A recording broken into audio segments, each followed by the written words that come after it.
Stotram.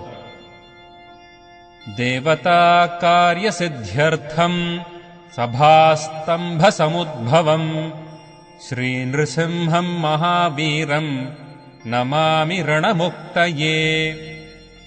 लक्ष्म्यालिङ्गितवामाङ्गम् भक्तानाम् वरदायकम् श्रीनृसिंहम् महावीरम् Namami ऋणमुक्तये।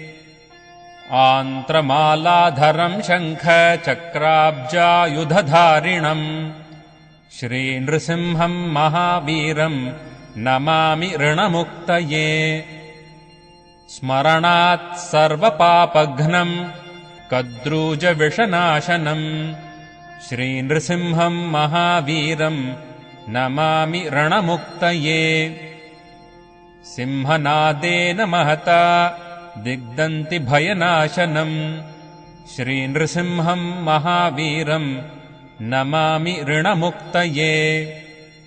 प्रह्लादवरदम् श्रीशम् दैत्येश्वरविदारिणम् श्रीनृसिंहम् महावीरम् Namami ऋणमुक्तये।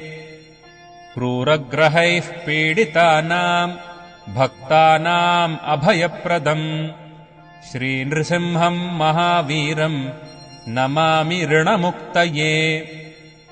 वेदवेदान्तयज्ञेशम् ब्रह्मरुद्रादिवन्दितम् श्रीनृसिंहम् महावीरम् Namami ऋणमुक्तये।